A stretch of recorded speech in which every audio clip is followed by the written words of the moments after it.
My name is Samuel Rook, and I have served as a forest ranger for more than 25 years, most of them spent in a stretch of land that locals call the Back Hollow Reserve. The official title is something longer and more bureaucratic, but that name never stuck. Not with the people who grew up in the small towns and farmhouses that dot the edges of this wilderness. To them, and to me, it has always been Back Hollow, an ocean of trees, ridges, hollows, and hidden streams where the modern world seems to thin, where cell reception dies after the first turn of the trail, and where silence is not truly silent at all. I have lived my adult life patrolling these woods, cataloging flora, monitoring wildlife, and sometimes rescuing the careless hikers who stray farther than their courage. In all that time, I thought I had learned everything this place could offer, both good and bad. That was until the night my camera captured something I still cannot explain, something that chills me even now when I dare review the footage. When people hear that I am a ranger, they picture crisp uniforms, wide-brimmed hats, and cheerful interactions at information booths. The truth is less tidy. A ranger spends more time alone than anything else, driving gravel service roads, hiking lonely trails, and fixing what campers break or abandon. I am not complaining. Solitude suits me better than city life ever did. My closest companions have been trees, the occasional wary black bear, and the radios that crackle only when another ranger is near. There were years when my only consistent human contact came from grocery store clerks in town who smiled politely at me without knowing my name. And maybe I preferred it that way. But solitude has another edge. In 25 years of walking these woods, I have seen things that unsettled me in ways I never admitted to anyone. A deer herd moving in absolute silence, not a twig snapping. A fog that formed only around me and followed me a mile uphill before dispersing in seconds. Once, near the North Ridge, I found claw marks in the bark of a tulip poplar 15 feet off the ground, far above any bear's reach. I filed these away in memory and told myself the woods always had explanations, even when I could not supply them. 3 months ago, I began testing new trail cameras provided by the service. They were better than the ones we had before: night vision, higher resolution, motion activated, and able to transmit data wirelessly to a handheld receiver if you were within a mile. They were supposed to help us track poachers and monitor wildlife migrations. I placed them in patterns across a wide range, some in expected spots: game trails, riverbanks, popular campgrounds, and others in areas where hikers never went.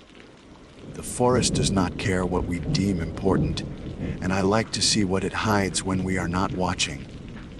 The first weeks produced nothing unusual: black bears ambling with their cubs, a bobcat slinking across a clearing at dusk, white-tailed deer startled by distant thunder. I showed some clips to my supervisor, who nodded without interest, more concerned with overdue reports than the beauty of a fox diving into snow. But one camera, the one I had fastened to an oak in the southern hollow, began sending me footage that disturbed me deeply. At first, I could not identify why. The images showed no clear threat, no animal I could not name. Yet every time I played them back, I felt the prickle of unease, the sense of being watched through the lens. The first clip arrived on a quiet Tuesday evening. I was in my cabin, a ranger station converted years ago into housing for whoever was on duty. My cabin stood alone at the end of a washed-out dirt track, with nothing but trees in all directions. The radio was silent, and the only sound was the tick of my wall clock. When the receiver beeped, alerting me to a motion-triggered recording, I set down my coffee and opened the feed. The camera in the southern hollow had activated. The timestamp read 2:13 a.m. The footage showed the hollow under moonlight, grainy but clear enough. Branches swayed in the breeze, their shadows crawling across the ground. Then, without warning, The motion sensor focused on a figure at the edge of the frame. I leaned closer. At first, I thought it was a person, thin, upright, pale against the dark trees. But the longer I stared, the less certain I became. Its proportions were wrong. Too tall, the limbs too long, the head tilted unnaturally to one side as though listening. The figure never moved. It stood half, shrouded in shadow, featureless in the night vision. After 12 seconds, the camera flickered, and when the frame steadied, the figure was gone. I replayed it 3 times, telling myself it could be a trick of the camera, a branch caught in wind, or even a smear on the lens. But deep down, I knew it was neither. I had placed that camera myself, inspected the clearing from every angle. There had been nothing that resembled a figure. Still, I filed the footage, wrote a note to check the site in person, and tried to sleep. Sleep did not come. Each time I closed my eyes, I pictured the tilted head, listening. The next day I hiked to the southern hollow. The morning sun cut through mist as I followed the service road, then left the truck behind and descended on foot. The hollow is one of those places where sound carries oddly. Birds call from far ridges, but the closer you get, the quieter it seems. My boots sank in damp leaves as I found the oak and the camera, both intact. I searched the ground for footprints. Nothing. The soil was soft enough that any hiker should have left marks. I walked the clearing's edge, scanning for broken branches, discarded cans, or signs of a campsite. Again, nothing. Before leaving, I aimed the camera into the hollow again and pressed test mode. The screen showed only trees. I told myself the figure had been a play of shadow, logged my check, and returned to the truck. But as I drove back, I realized I had avoided standing in the exact spot where the figure had appeared. I had circled around it unconsciously, unwilling to place myself there. That detail gnawed at me. For 2 weeks, nothing more happened. The cameras continued to send me routine wildlife clips, and I began to relax. Then the second recording arrived. This one was worse. It was nearly midnight when the alert sounded. I opened the feed, half expecting another deer. Instead, the hollow appeared again, darker this time, clouded by fog. At first, the screen showed only mist swirling. Then the motion sensor activated on the left edge. The same figure had returned. The tilt of the head was identical, as though frozen mid-gesture. But this time, as I watched, the figure moved. It stepped forward. The stride was long, jerky, and too smooth all at once, like a puppet pulled by invisible strings. Each step brought it closer to the camera, though its face remained featureless in the haze. My breath caught as the figure paused, leaning slightly as though to peer directly into the lens. The screen pixelated, static crawling across it. For a second, the feed cut out. When it returned, the clearing was empty. I sat frozen, the cabin silent around me, the only sound my own breathing. I replayed the clip again and again, each time feeling the same dread. Something had looked at me, or through me, from that hollow. The following day, I told myself I would not let fear guide me. I was a ranger, trained to investigate. I drove to the hollow again, this time at dawn, determined to stay longer. Mist clung to the ground as I entered the clearing. The oak stood where I had left it, camera still mounted. I checked the battery, the lens, the wiring. All normal. Then I turned to the hollow itself. I forced myself to walk to the exact spot where the figure had appeared. My boots pressed into damp soil, and the air felt colder there than elsewhere. I scanned the ground and froze. At my feet lay impressions in the soil. They were not footprints, not in any human or animal sense. They were elongated depressions, unevenly spaced, as though something with long, irregular legs had pressed into the earth. The soil around them was untouched. They led from the hollow's edge toward the oak, stopping a few feet away. Then nothing. I crouched to photograph them, hands trembling despite myself. The impressions did not match any track I had seen in decades of fieldwork. They were too deep, as though whatever made them carried weight beyond its size. I stood, unease settling heavier in my chest. That night, I reviewed the day's photographs. The impressions were clear in the images, proof that I was not imagining them.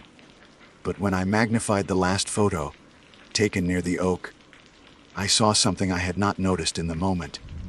Beyond the frame, partly obscured by mist, a pale shape lingered among the trees, blurred, indistinct, yet undeniably there. I dropped the photo, pulse hammering. Somehow, whatever haunted that hollow had been watching me even then, standing no more than 20 yards away while I crouched oblivious. I did not sleep that night. The woods outside my cabin pressed close, branches scratching against the siding. Every creak of timber felt amplified. I kept the receiver on my desk, waiting for another alert, but none came. By dawn, my nerves were raw. I considered telling my supervisor, but what would I say? That a camera had caught a distorted figure, and I had found tracks unlike any animal. He would laugh, or worse, file a report that painted me unstable. Rangers are supposed to embody calm, reason, and safety. Admitting fear undermines all of that. So I told no one. Instead, I doubled my patrols. I told myself it was to check on hikers and prevent poachers, but really, I was watching for the figure. The hollow became a weight in my mind, drawing me even when I avoided it. Each night I returned to the receiver, dreading and expecting the next clip. It came a week later, and it changed everything. The alert sounded at 3:04 a.m. My hands shook as I opened the feed. The hollow appeared, moonlight spilling through skeletal branches. The figure was there again, closer now, standing directly before the camera. For the first time, the image sharpened enough to show detail. The head was not a head, not in the human sense. It was featureless, smooth as bark stripped of grain, pale and gleaming, no eyes, no mouth, yet I felt it was staring. Its body was impossibly thin, the arms too long, the fingers trailing nearly to the ground. It swayed slightly, as though breathing. Then, slowly, it lifted one arm and pointed, not into the hollow, not at the trees, but directly at the lens, at me. The feed cut to static. I sat frozen, the cabin closing around me, the silence deafening. My heart pounded so hard I thought I would faint. When the feed resumed, the figure was gone. The clearing lay empty, but I knew, with a certainty that hollowed me, that it was not gone. It had seen me. It knew me. And it was only the beginning. I could not bring myself to step outside that night. My cabin felt less like shelter and more like a fragile box of wood and nails, incapable of holding back whatever had stood in the hollow. I paced the small rooms until the sun rose, drinking bitter coffee to stay awake, listening for every shift of wind through the eaves. By dawn I was exhausted, nerves frayed thin, but I forced myself to function. Routine was my shield. I filed my morning reports, checked the weather service updates, and responded to a message from headquarters about trail maintenance schedules. I told myself that if I acted as though nothing was wrong, then nothing was. But all the while, my eyes kept drifting to the receiver on my desk, to the silent screen that had shown me that thing pointing at me in the night. By mid-morning, I made myself hike again. This time not toward the southern hollow, but along the western ridge where campers often tried to set unauthorized fires. The air smelled of pine and thawing earth, and bird calls flickered like sparks through the canopy. On the surface it was an ordinary spring morning, yet every rustle in the underbrush jolted me. I walked faster than usual, scanning every shadow. At one point I startled a pair of deer feeding near a stream. They bolted across the water, their hooves clattering on rock. My relief at seeing them was disproportionate, like I needed proof that familiar life still existed here. But my relief did not last long, because when the water stilled, I saw my own reflection staring back at me, and for a heartbeat, something else beside it, a pale smear, tall, indistinct, hovering at my shoulder. When I blinked, it was gone. I told myself it was trick of light, the water shifting. Still, I left the ridge early, retreating to the cabin before dusk. That night I sat with the lights on, blinds closed, as though that could keep out what waited in the woods. No alerts came from the receiver. I should have been grateful. Instead, the silence felt worse. 3 nights passed this way, no footage, no disturbances. I almost convinced myself the figure would not return. Then, on the 4th night, the alert came again. The timestamp was 1:57 a.m. I opened the feed reluctantly, bracing for the worst. At first the hollow appeared empty, branches stirring under moonlight. Then the motion sensor fixed on the ground near the oak. The figure was not there. Instead, the camera filmed the soil shifting. Slowly, deliberately, depressions formed in the earth as though unseen feet pressed down. One step, then another, each closer to the camera. The soil indented, but nothing visible made them. My skin crawled as I watched invisible footsteps approach until they stopped inches before the lens. For 5 full seconds, the frame showed nothing but empty clearing. Then the feed cut to static. When it returned, the clearing was normal again, undisturbed. I sat paralyzed, hands numb on the receiver. Something had been there, something unseen, moving with purpose. And worse, it knew where the camera was. The next morning, I resolved to remove the camera. I told myself it was malfunctioning, that it triggered illusions. Yet I knew better. I hiked to the hollow at dawn, boots crunching frost. Mist clung low as usual. The oak stood waiting, the camera fixed exactly as I had left it. But the ground in front of it had changed. The soil was disturbed in 2 long lines, parallel, stretching toward the camera, as though something had knelt there, pressing close. My stomach turned. I reached for the camera, fumbling with numb fingers to detach it. The metal bracket felt icy despite the mild morning air. I shoved the device into my pack without reviewing the feed. I could not bear to see what it might show on sight. As I turned to leave, silence fell heavy around me. The birds that usually chattered at dawn were absent. The air itself felt suspended.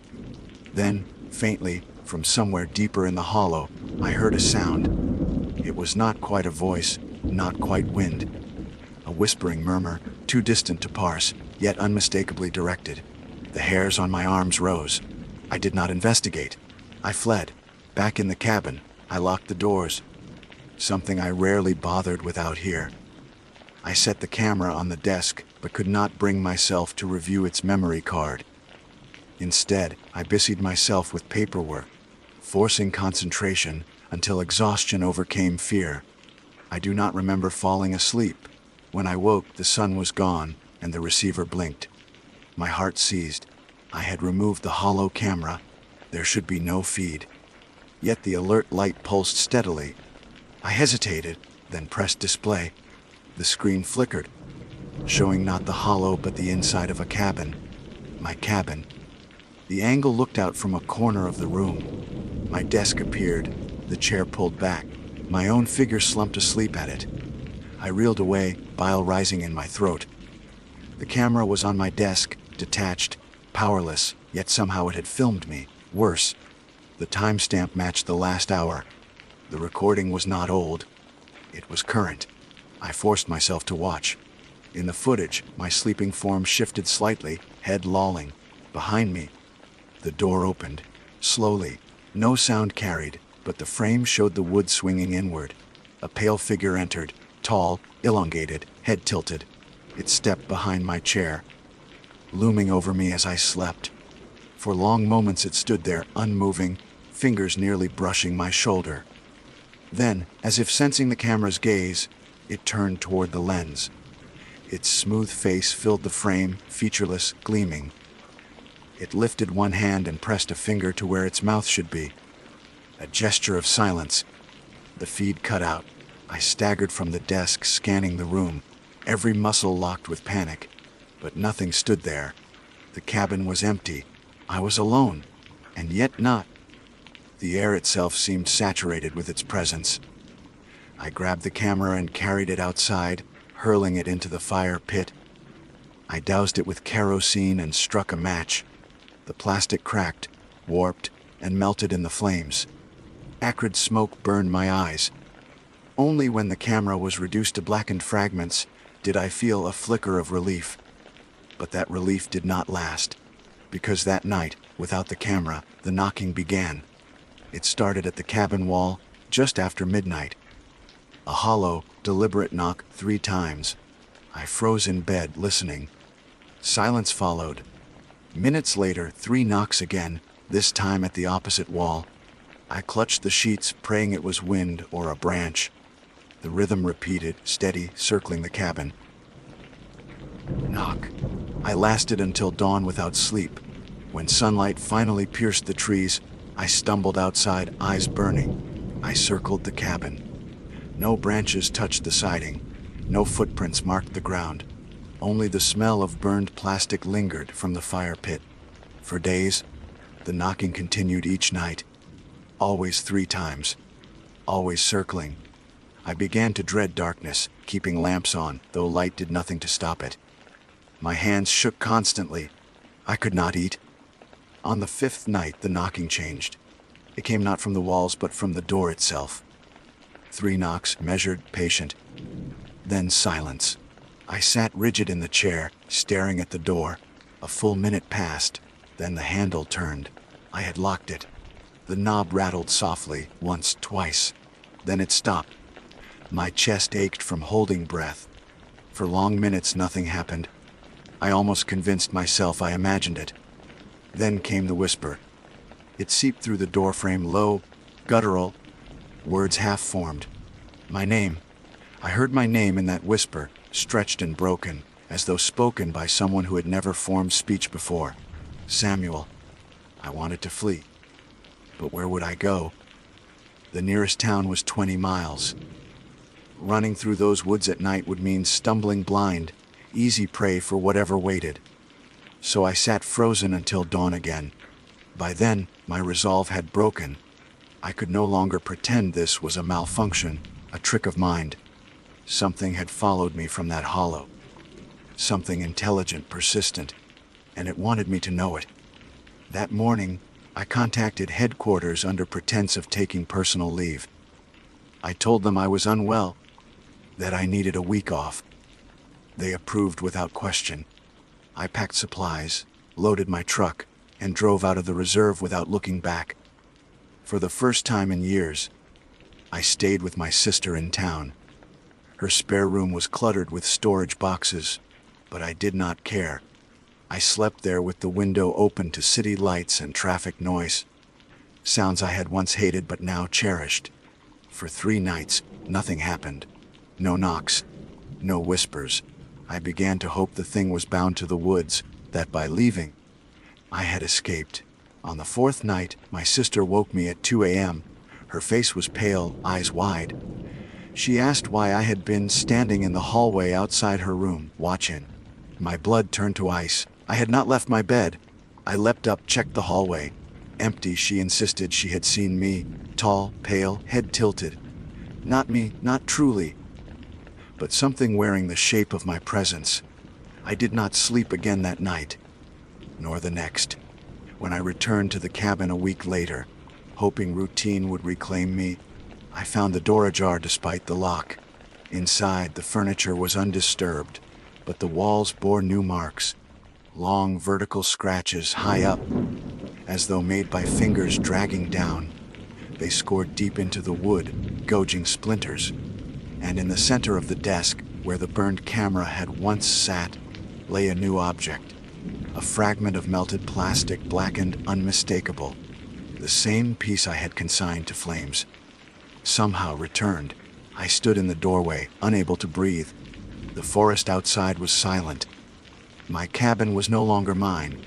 That was the night I began setting up my personal camera, handheld, not service-issued. I needed to know if I was losing my mind. I needed proof that this thing existed. proof that whatever followed me was not just paranoia, but real. And what I captured next went far beyond anything I had seen before.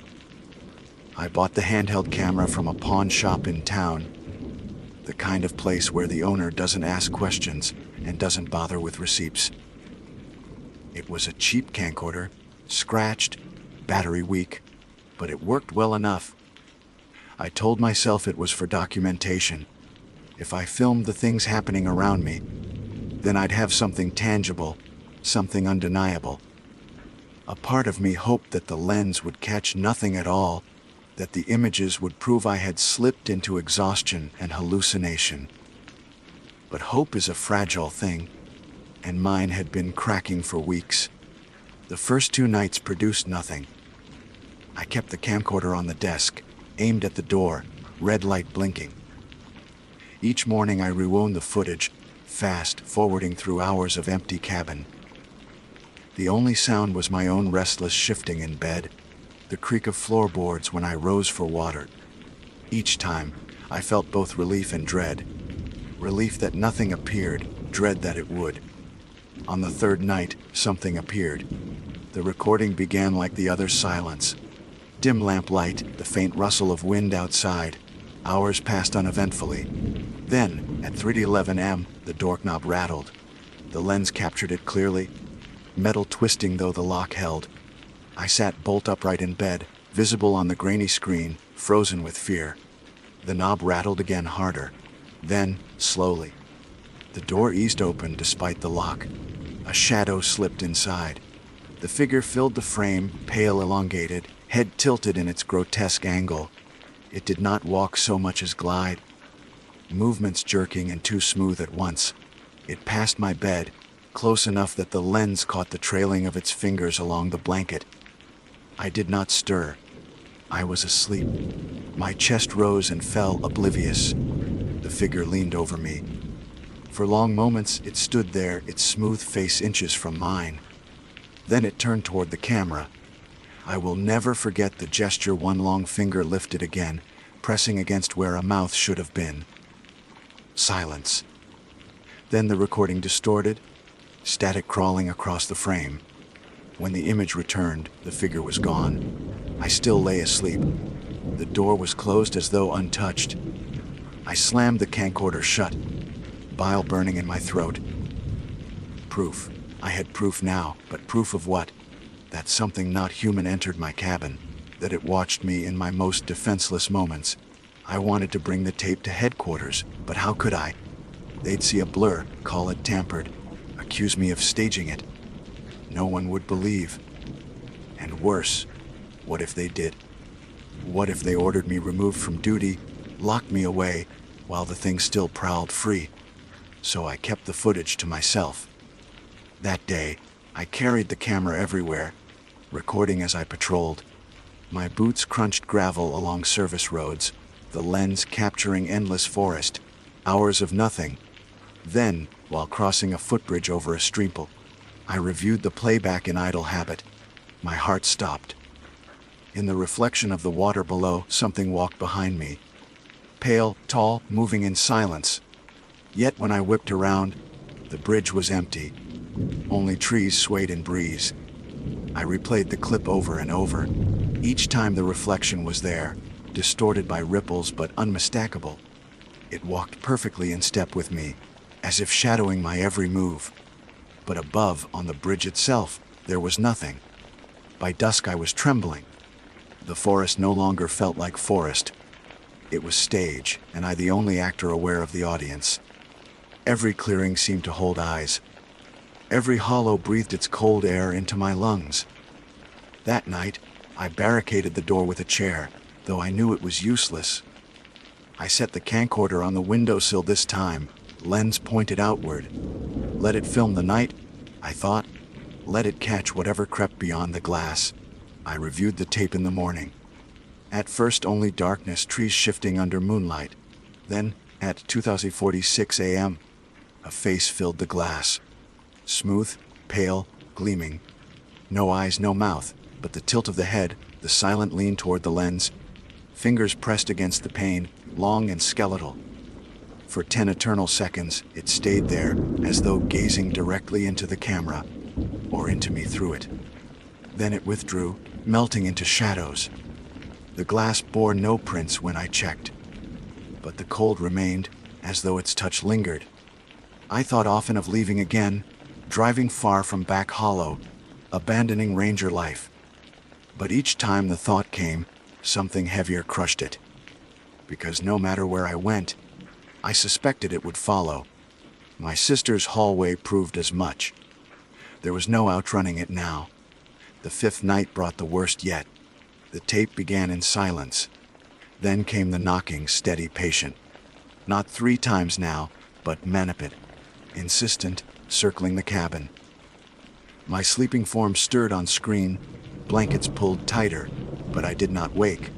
The camera lens shuddered as though struck by unseen force, the glass trembling in its frame. Then the door swung open, though I had wedged it with a chair. The figure entered, followed by another, and another. 3 in total, identical in form, tall, thin, faceless, swaying. They crowded the cabin, surrounding my bed. Their movements were jerky yet synchronized, heads tilting in unison. For long minutes they stood there, looming silent. Then one bent close to the camcorder. Its smooth face pressed against the lens until static consumed the feed. When the image returned, the cabin was empty. The door was closed. I still slept. I could not breathe watching it. The idea of one creature haunting me was unbearable enough. But 3, how many more? I staggered outside into daylight, lungs heaving, desperate for air. The forest stretched endless and indifferent.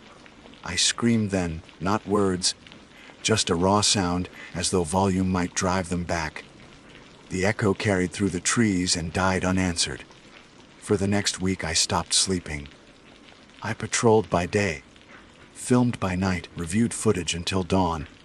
My body thin, my mind frayed. Still the recordings continued, faces at windows, shadows crossing doorways, reflections moving where nothing should be. Always faceless, always silent. Sometimes they pointed.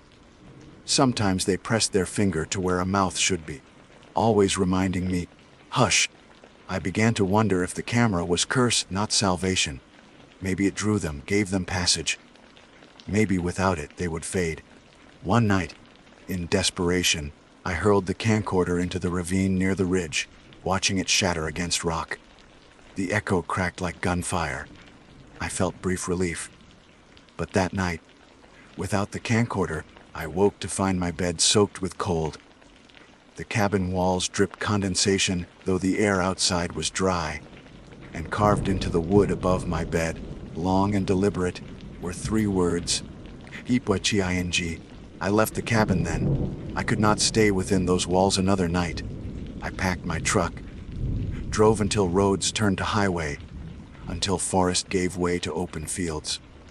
I rented a room in the cheapest motel I could find, curtains drawn against the neon flicker outside. I thought maybe distance would save me. But even in that motel, the recordings continued. Not from my camera, from my phone.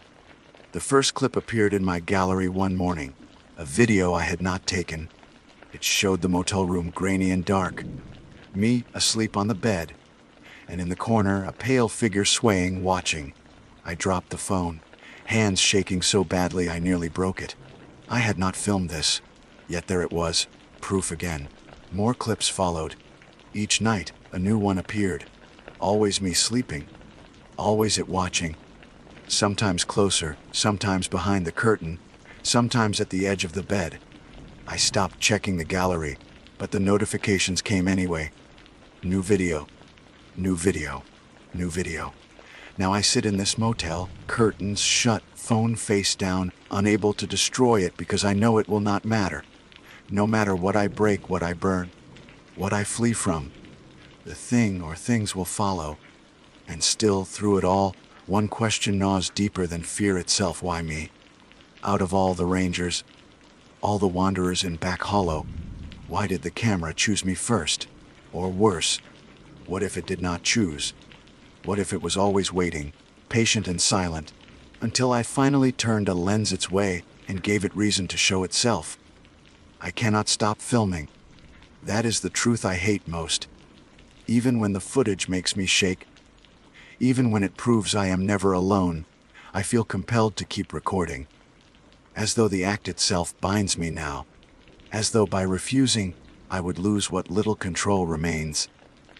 And tonight, for the first time, I plan to point the lens not at the door, not at the window, but at myself. I need to know what happens when I stop pretending to sleep. I need to know what it does when it realizes I am watching back. If this tape survives, if anyone finds it, know this: some things in the woods are not meant to be seen. And once they are, they will never let you go. The decision sat like lead in my chest all evening. I would not sleep. I set the camcorder on the nightstand, pointed squarely at the bed, and turned the red light on. No more pretending to be unconscious while it moved around me.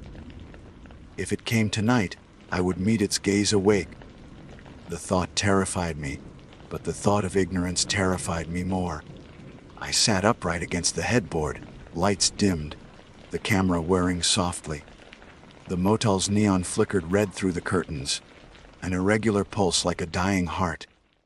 Outside, traffic hummed on the highway, but inside the room the air was suffocatingly still. I tried to steady my breath, tried to look ordinary for the lens, though my pulse thundered in my throat. Hours dragged. My eyes burned, lids heavy. At 200 a.m. the air shifted, subtle as a sigh. Cold seeped into the room, raising gooseflesh along my arms. I gripped the blanket tighter, refusing to look away from the camera. At 2:14 a.m. the curtain stirred. Not from breeze, no window was open. The fabric pulled taut, as though something pressed against it from outside.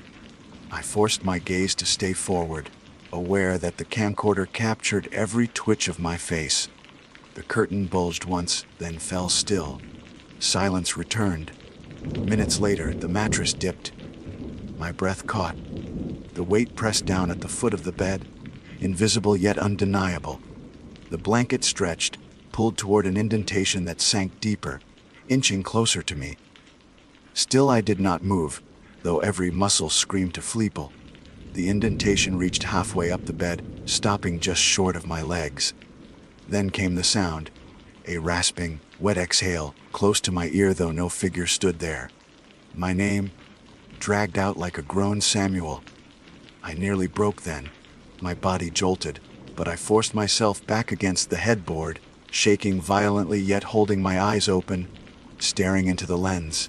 "I see you," I whispered, voice trembling. The room froze. The weight on the bed lifted instantly. The cold deepened, thick as water. Then, slowly, a shape materialized at the far corner. Not sudden, not sharp, just a gradual coalescing of pale blur into form. It stood tall, faceless, head tilted. Its limbs twitched in slow, jerky spasms. Another figure joined it. Then another. 3 of them swayed in the corner, crowding together in silence. I did not blink. "I see you," I repeated, louder. The nearest one convulsed, a shudder running through its length. It tilted farther, so far its head nearly brushed its shoulder. Then, impossibly, the blank surface of its face rippled. Something pushed outward from beneath the skin, as though features tried to emerge. The bulges of eye sockets, the dent of a nose, the tear of a mouth forming. But all wrong, all shifting too quickly to hold shape. My courage collapsed. I lunged for the camcorder, fumbling it into my hands. The lens wavered, but the red light blinked steady. "What do you want?" I shouted, voice breaking. The figures convulsed again.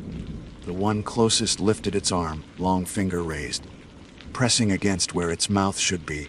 The universal demands silence. The tape screeched into static. When the image returned, the room was empty.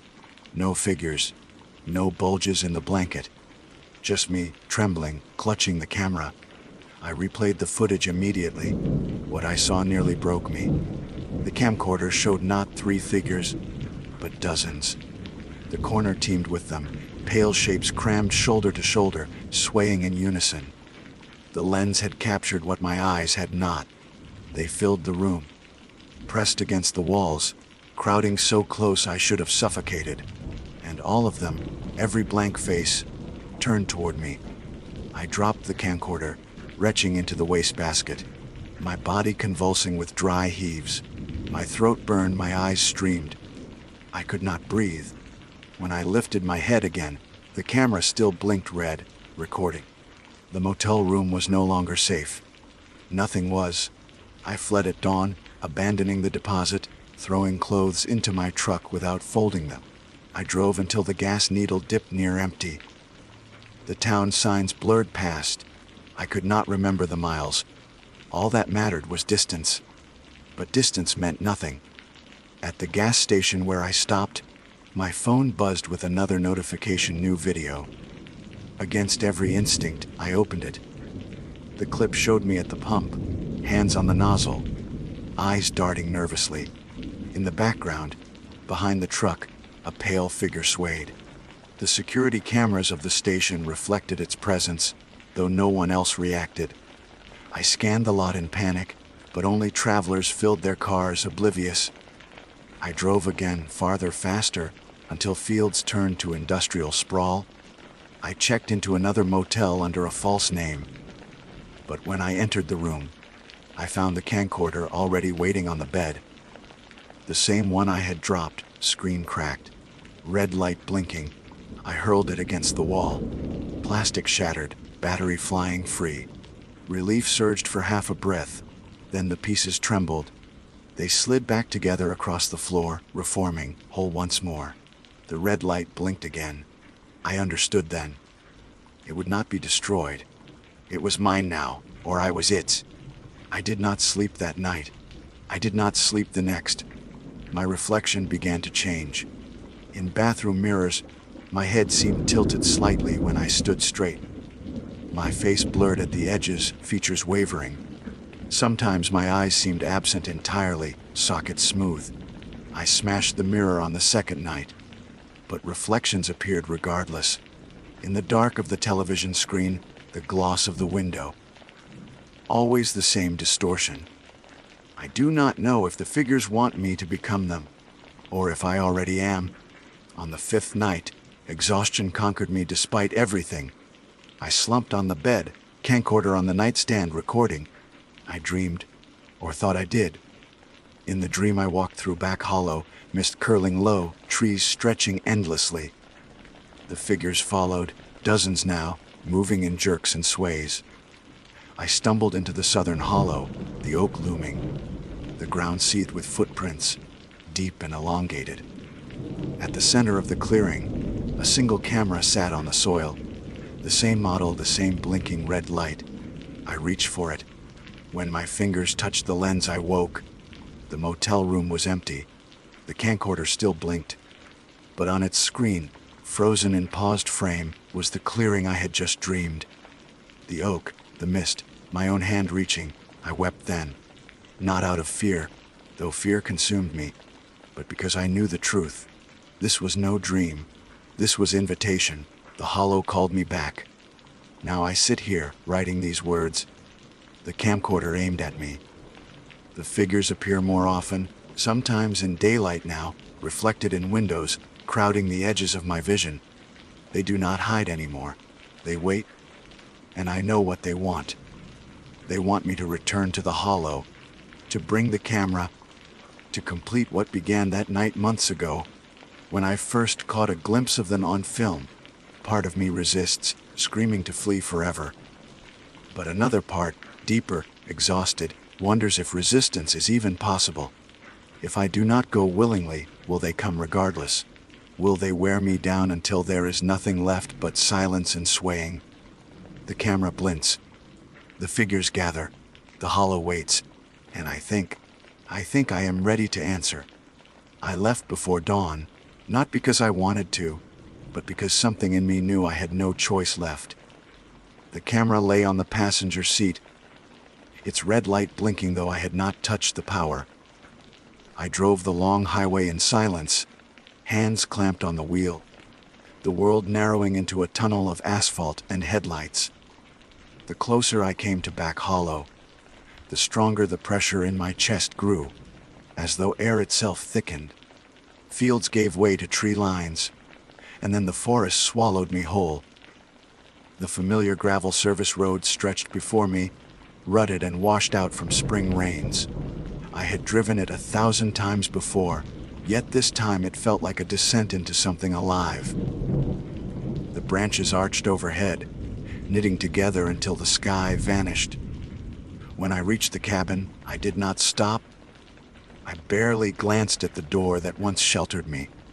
Instead, I turned down the footpath that wound toward the southern hollow. My boots crunched frost, and mist curled along the ground like pale smoke. The camera's red light blinked faster now.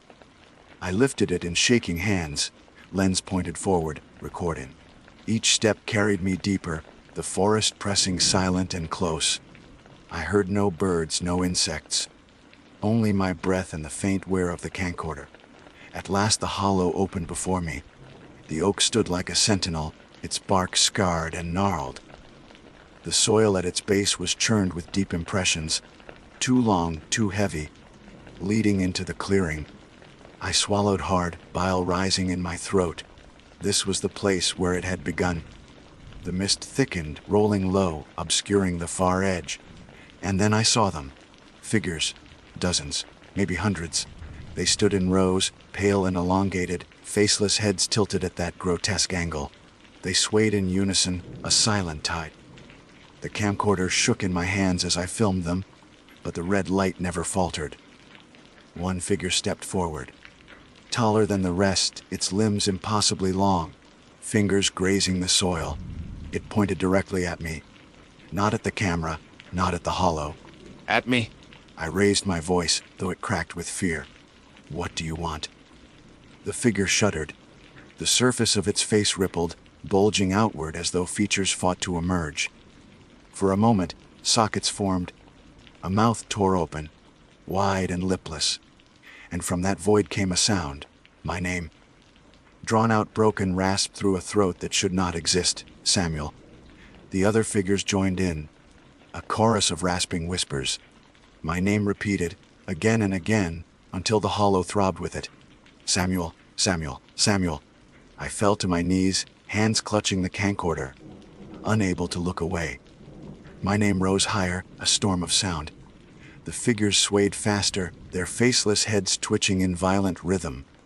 The leader's mouth gaped wider, tearing impossibly far until its head split nearly in two. And in the cacophony, I understood. They did not want to kill me. They wanted to make me one of them. The camera vibrated violently, nearly slipping from my grip. The red light pulsed like a heartbeat. The lens blurred, then sharpened again, not showing the hollow but my own reflection in its tiny screen. My face stared back, only it was smooth, featureless, pale, already becoming them. I screamed and hurled the camcorder at the oak. It struck the bark with a crack, fell to the soil, and continued recording, red light steady. The figures froze as if waiting. The leader bent low, impossibly low, until its faceless head hovered inches from the lens. One long finger lifted, pressing where a mouth should be. Silence. Every figure stilled, the whispers cut off. The hollow fell dead quiet. Then, all at once, they vanished. Not faded, not retreated. Vanished. One blink they filled the clearing, the next they were gone. The mist cleared. The hollow was empty. Only the oak remained, roots coiled deep, bark scarred. The camcorder lay on the soil, silent, red light extinguished. My breath came in ragged gasps. I stumbled forward, kneeling to pick it up. The plastic was cold, lifeless. The screen black. For the first time in weeks, I felt alone. No whisper in my ear, no shadow at the corner of vision. Just forest, just wind. I staggered back to the cabin, then to my truck. I drove out of Back Hollow without looking back. In town, I turned the camcorder over and over in my hands. Dead, no light nowhere. I considered smashing it, burning it, burying it. But something in me resisted. I placed it in a drawer instead, locking it away. Days passed, then weeks. The whispers never returned. The knocking ceased. My reflection steadied in mirrors, no longer blurred or tilted. For the first time in months, I slept without fear. And yet last night, My phone buzzed. A new notification. My gallery showed a fresh video. I had not filmed it. The clip was short. 8 seconds. Grainy, dark. It showed the southern hollow, the oak, the mist, and at the center of the clearing, a lone figure stood. Tall, pale, faceless, its head tilted. The camcorder had filmed me. I do not know if I ever truly left that hollow. I do not know if I am writing these words or if the thing that wears my shape is. All I know is this: once you see them, once you film them, they will never let you go. And one day, whether in the woods or in the reflection of your own eyes, you will see yourself among them. And when you do, it will already be too late.